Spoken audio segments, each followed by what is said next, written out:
Ce matin-là, sur le plateau de BFM TV, l'ambiance était électrique. Invité pour débattre de l'actualité politique, le philosophe Michel Onfray n'a pas tardé à s'emporter face à la journaliste Apolline de Malherbe. Questions incisives, interruptions, accusations, en quelques minutes, l'échange vire au clash. Un affrontement tendu, en direct, entre deux fortes personnalités. Retour sur une séquence qui a enflammé les réseaux sociaux et relancé le débat sur la liberté d'expression dans les médias.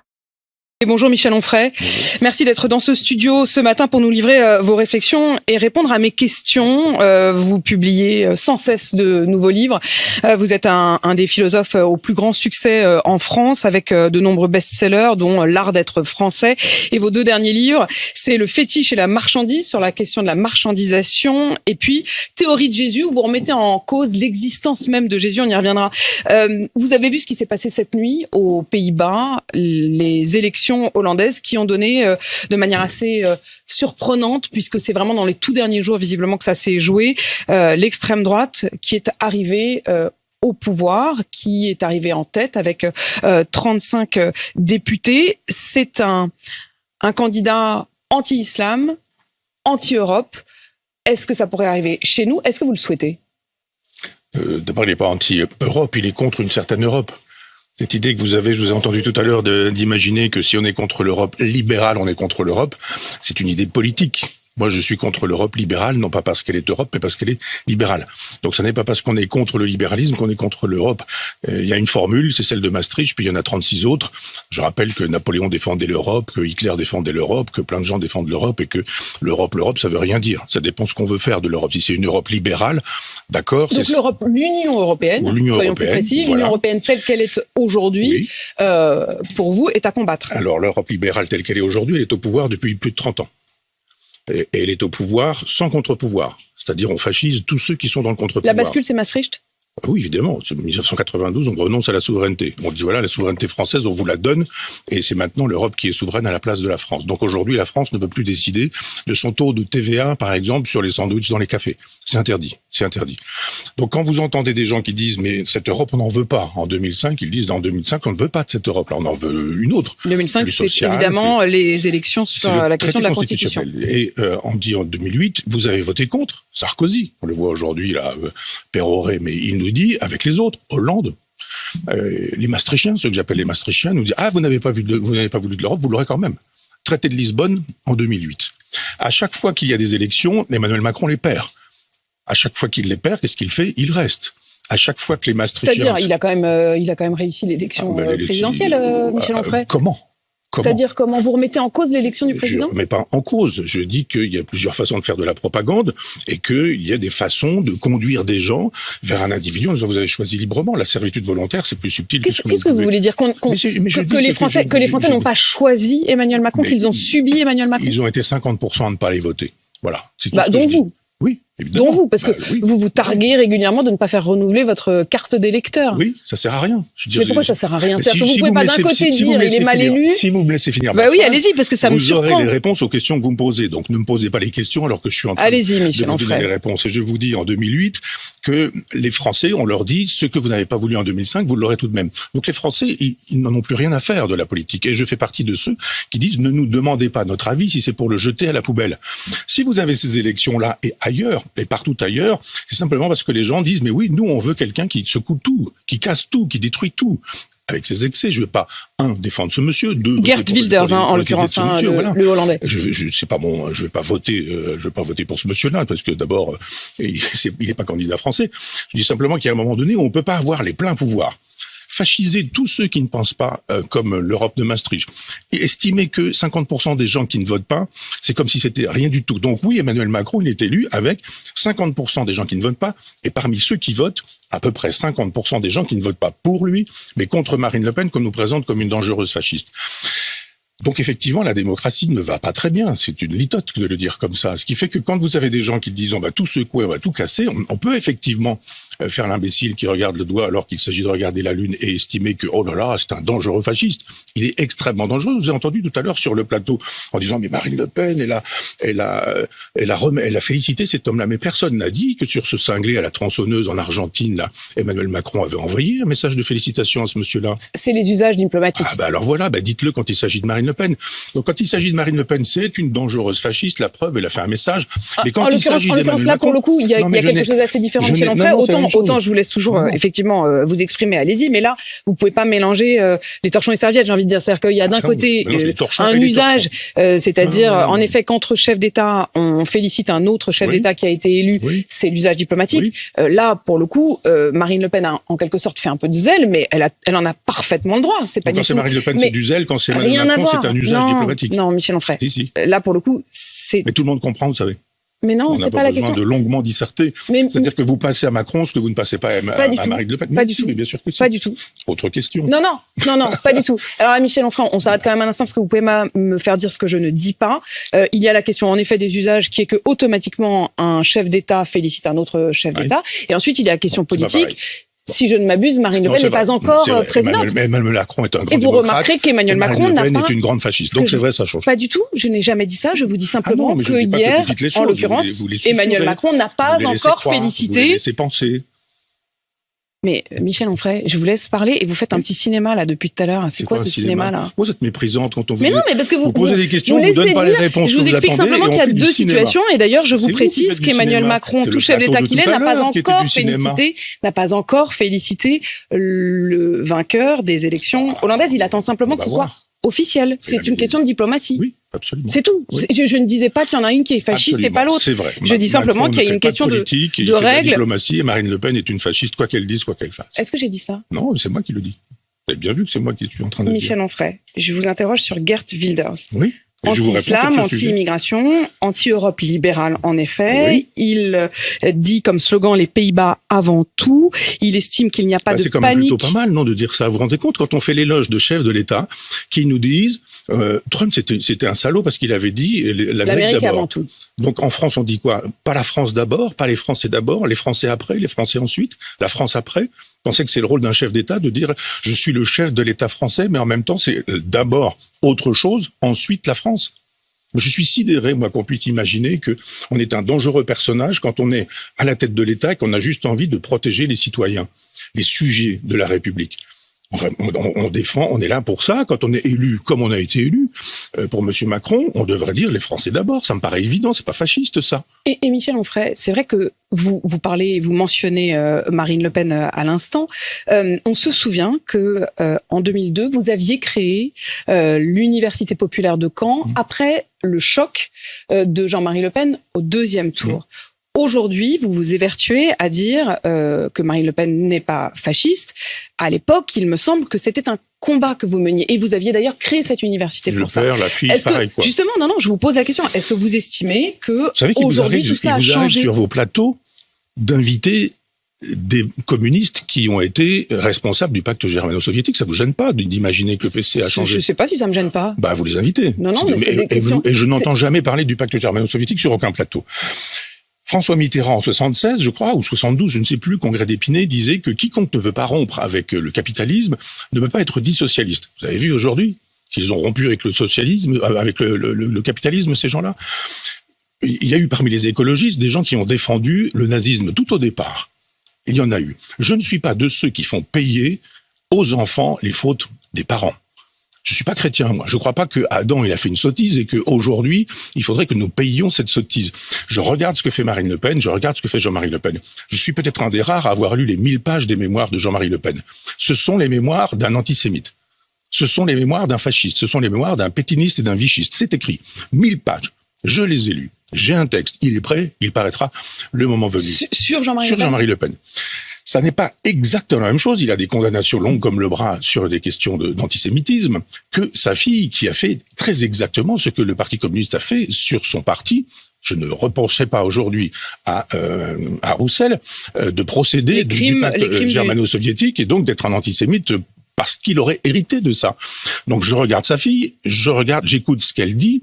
Ça n'a pas grand-chose à voir avec ce que son père dit. Ça a changé de nom, ça a changé de personnage. C'est plus exactement le même projet, le même programme. Le père était libéral, ça aurait dû vous plaire, ultra-libéral.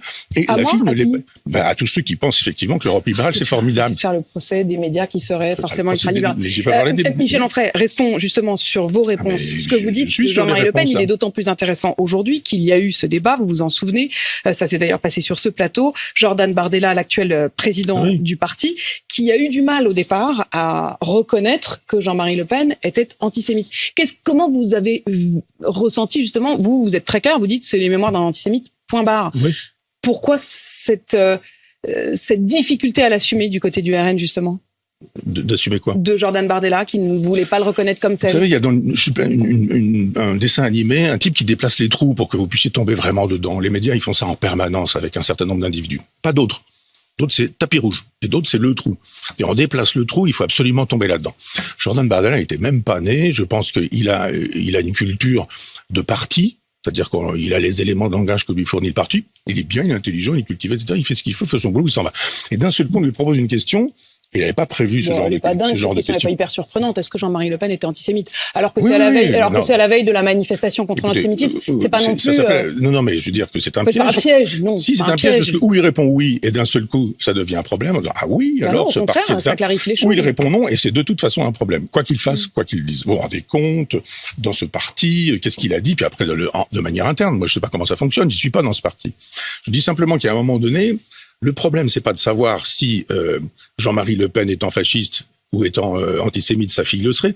C'est que des gens réduisent leur repas aujourd'hui parce qu'ils sont pauvres. Des gens aujourd'hui n'ont pas l'argent pour acheter les cadeaux de Noël de leurs enfants ou de leurs petits-enfants. Des gens qui travaillent aujourd'hui dorment dans leur voiture. Et les tenants de cette Europe libérale nous disent « c'est formidable, on n'a pas assez d'Europe, il nous en faudrait un peu plus ». Si ça va pas bien, c'était comme avec le goulag, il y avait du goulag parce qu'il n'y avait pas assez de marxisme. Ça va pas assez loin, l'Europe libérale. C'est pour ça qu'il y a des problèmes. Le vrai clivage, non, je dis c'est Maastricht, problème, pas Maastricht. Moi, je fais un travail de philosophe, c'est-à-dire je fais pas un travail de moraliste en disant c'est pas bien, regardez ce blond peroxydé qui a gagné les élections, comme c'est pas bien, ce fasciste, je dis pourquoi les a-t-il gagnés ? C'est mon travail de philosophe, moi. D'après vous ? Parce qu'il y a de la misère, parce qu'il y a de la pauvreté, parce qu'il y a du chômage, parce qu'il y a des gens à qui on dit votez, mais si vous votez mal, on va mettre votre vote à la poubelle. Parce que des gens entendent des intellectuels qui les défendent et qui s'entendent traiter de fascistes, qui s'entendent traiter de type d'extrême droite en permanence. Parce que des gens disent... Vous êtes blessé, Michel Onfray. Attendez, si j'étais blessé, je serais mort depuis longtemps. Ça fait longtemps que je vous interviewe régulièrement et je vous trouve aujourd'hui particulièrement... presque agressif, c'est-à-dire presque comme un animal blessé qui se dirait il faut qu'on se batte. Pourquoi ? Mais je serais mort si je n'avais pas supporté ça. Ça fait des années que ça se passe comme ça. Moi, je vous rappelle que, merci pour votre invitation, je suis interdit de service public. Je suis interdit de service public. Vous avez longtemps été sur le service public. Je me souviens d'été où nous passions dans les voitures. Oui, si ma sœur en avait, ce serait mon frère. Donc, je suis en train de vous dire que je suis... avec Michel Onfray si vous ne voyez pas la différence entre je suis interdit de service public et j'étais, vous voyez, je ne parle pas au passé, je parle au présent. Donc oui, vous voyez, quand je vous parle du présent, me parlez du passé. Alors parlons du passé. Oui, j'ai été invité longtemps sur France Culture. On y diffusait mon cours et je faisais 1 million de podcasts. Et j'ai été viré un jour. Pour quelle raison ? Je sais pas. Ah ouais, moi non plus.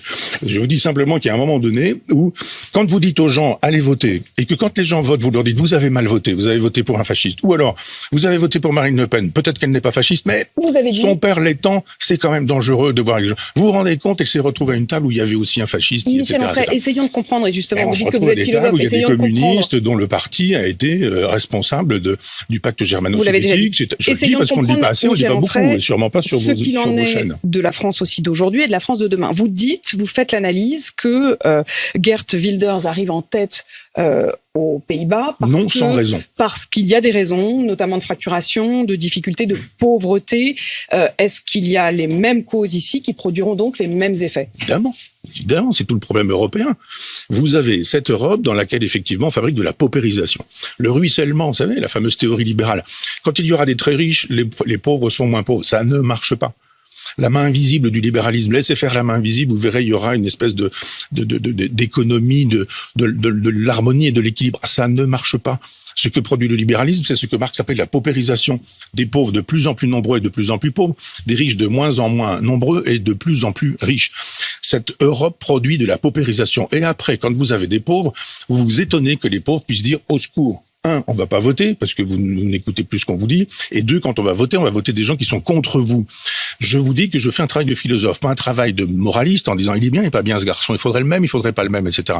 Si vous cherchez à savoir pourquoi il y a le pire, c'est parce qu'effectivement, il est produit par une situation dont on nous dit elle n'est pas encore assez radicale. Plus d'Europe encore. Plus de libéralisme encore. Ajoutons l'Ukraine à cette Europe. Ajoutons tous les pays qui ne sont pas du tout des pays démocratiques. Jadis, il y avait des obligations pour rentrer dans ce pays, pour rentrer dans l'Europe. Maintenant, c'est fini. Donc, l'Europe avance tête baissée alors qu'elle devrait reculer, d'après vous. L'Europe, elle devrait être européenne et sociale. Elle n'est pas européenne et sociale. Elle fonctionne comme une espèce d'État à part, un État impérialiste en plus. C'est-à-dire, elle avance en disant je veux des pays, je veux encore des pays. Les mêmes causes produisant les mêmes effets. Elle est contre pour les vous, contre Marine les nations. Le Pen est effectivement tout à fait en mesure de remporter les prochaines élections. Évidemment, ça me paraît évident, tout est fait pour ça. Vous faites tout pour ça. Mais qui fait tout pour ça? Bon, je ne veux pas rentrer dans votre rhétorique. Mais je la continuerai jusqu'au bout. C'est-à-dire, on peut pas faire ce qu'il faut pour que ça ait lieu comme ça. Et quand ça a lieu, de dire oh là là, c'est quand même pas bien. Si vous voulez que ça n'ait pas lieu, faites de telle sorte qu'on ait le souci des pauvres, des miséreux, des gens qui sont des oubliés, les sans-grades, le petit peuple, à qui on envoie d'ailleurs la soldatesque. Quand il y a les gilets jaunes, là, il y a de la police. Pas dans les banlieues, il n'y a pas de police dans les banlieues. Mais quand il s'agit d'être un gilet jaune, on envoie des CRS. On envoie des gens qui vous arrachent les yeux, qui vous arrachent les mains, etc. Quand il s'agit de cogner sur les Français moyens ou sur les Français des gilets jaunes, alors là, la police, ça marche. L'État, ça marche aussi. Mais dans d'autres endroits, c'est bizarre, ça ne marche pas. À propos justement de ces questions d'autorité, de rapport à l'autorité et de violence, il y a eu le drame de Crépol. Emmanuel Macron, hier, a parlé d'un terrible assassinat. Gérald Darmanin a parlé d'un ensauvagement qui montre la faillite générale de notre société. Est-ce que vous êtes d'accord avec ces mots ? C'est pas suffisant. Oui, on peut faire de la généalogie comme Monsieur Darmanin et voir que depuis mai 68, il y a un effondrement de toute autorité. Il y a plus de père, il y a plus de prof, il y a plus de prêtre, il y a plus de surmoi, il y a plus de morale, il y a plus de vertu, il y a plus de valeur. On peut faire ce qu'on veut, quand on veut, comme on veut. C'est le retour des tribus tels que Darwin les racontait. C'est quoi, c'est le retour de la jungle ? Oui, c'est la loi de la jungle. Vous avez des gens qui se tramalent avec des couteaux sur eux. Pourquoi faire ? Qu'est-ce que vous avez à faire dont l'un a été condamné pour avoir porté un couteau et qui avait dans ses condamnations l'interdiction absolue de se promener avec un couteau. Et ça sert à quoi d'avoir l'interdiction de se promener avec un couteau ? Ça sert à quoi ? Ça sert à quoi quand aucune police ne peut vérifier que ce monsieur porte ou ne porte pas un couteau ? Imaginez que la police dise... Tiens, vous voulez dire que les faits de justice ne sont pas respectés ? C'est sur le papier, tout ça c'est comme Darmanin et Macron. Ce crime ne restera pas impuni. Monsieur, vous n'avez pas le droit de sortir avec un couteau. Et s'il sort avec un couteau, qui le saura ? Qui le vérifiera ? Vous imaginez ? La police qui vient voir ce monsieur en disant « Monsieur, vous avez été condamné, vous n'avez pas le droit de porter un couteau. On voudrait vérifier que vous portez un couteau. » Mais il fait ça. Mais vous avez tout de suite dans la rue la France Insoumise et leurs copains qui vont vous expliquer que c'est inadmissible, contrôle aux faciès, qu'on a bien le droit d'avoir eu un couteau un jour et de commettre une erreur, que c'est pas pour autant qu'on est un délinquant la vie entière, etc. Et vous avez des manifestations à Adama Traoré, tout le tralala, et ça continue. Donc évidemment, on va pas vérifier que ce garçon ne porte pas un couteau, il en porte un. Mais qu'est-ce que vous faites avec un couteau, dit-on, de 25 cm sur vous, estimez... pour aller, dit-on, au bal, gentiment, juste pour danser. Depuis, il a été arrêté. Oui. Il est en garde à vue. Il était en fuite. Il était en fuite, en effet. Vers Toulouse. Oui. Pour aller, semble-t-il, vers des... Qu'est-ce que vous voulez dire ? Mais cessez de me demander ce que je veux dire quand je le dis clairement. Je suis peut-être un de ceux qui disent le plus clairement les choses. Je dis simplement qu'il était en état de fuite et que cette fuite ne s'arrêtait pas à Toulouse. Qu'il y avait assez probablement le désir de partir ailleurs, de quitter la France et de partir à l'étranger. Frédéric Ploquin, ici même hier matin, disait que selon toute vraisemblabilité, une partie cherchait peut-être à rejoindre le Maghreb. C'est l'Espagne, étonnant, puis le Maghreb. C'est étonnant. Moi, je vous aurais pas dit qu'il avait l'intention d'aller en Islande. Ça me paraissait évident que ce garçon n'avait pas l'intention d'aller se réfugier en Islande. C'est tout ce que je dis, comme vous diriez. Pourquoi évident ? Mais enfin, je vois pas pourquoi vous demandez des explications. Mais au contraire, vous êtes en train de déplacer le trou en espérant que je vais tomber dedans.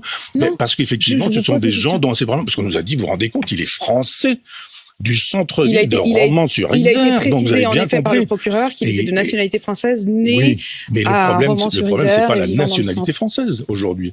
Vous avez des gens dont... Vous diriez comme Marion Maréchal quand elle parle... Je dis pas comme Marion Maréchal. Elle parle de français de papier. Ah oui. Et vous avez Bassam, par exemple, je crois. J'ai vu ça ce matin, un influenceur qui nous dit arrêtez de déconner, etc., avec le langage qui est le sien. Puis à la fin, il dit s'il y a une guerre civile, il faut pas déconner, je vais être obligé de choisir mon camp et ce sera pas le vôtre. D'un seul coup, il nous dit faut arrêter parce qu'il faut pas stigmatiser notre communauté, mais le jour... Est-ce qu'il faudrait refuser la double nationalité ?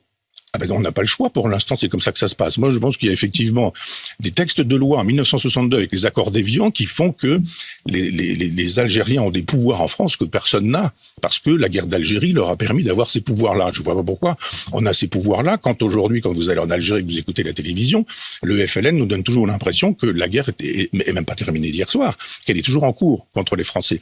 Quand le chef de l'État algérien est malade et qu'il a un cancer, il vient se faire soigner en France. Très bien, bravo, accueillons-le. Mais pourquoi est-ce qu'il nous dit en même temps que la France c'est ceci, c'est cela, etc. Il y a un moment donné où il faudrait une politique très claire à l'endroit du Maghreb. L'islam ne pose pas un problème en France. Il ne pose pas de problème, l'islam en France. Vous avez des Indonésiens qui ne posent aucun problème et qui sont musulmans. C'est le Maghreb islamique qui pose un problème parce qu'il y a eu les relations historiques que nous avons eues avec eux pendant très longtemps. Nous sommes dans la componction permanente, perpétuelle. On dit on a eu tort, on n'a pas été bien, etc. Faisons de l'histoire. Expliquons ce qu'a été le FLN. Oui, d'accord, l'Algérie française. Oui, d'accord, la torture. Mais tout de même, le FLN, la LN, les oradours sur glane qui ont été fabriqués par le FLN, mais etc. Mais là, on n'a pas le même passé que nous par rapport à ça. Oui, et vous avez vu le résultat aujourd'hui? Ah bah parce qu'il y a des relations, semble-t-il, entre l'immigration et un certain nombre de faits délinquants. C'est assez facile à voir. Il y a une époque, quand vous le disiez, on était fasciste. Aujourd'hui, on l'a encore un peu. Simplement, il y a un peu de sociologie qui nous en fait un peu la démonstration. Mais ça paraît normal en même temps. Je dis pas moi, ça vient des gènes.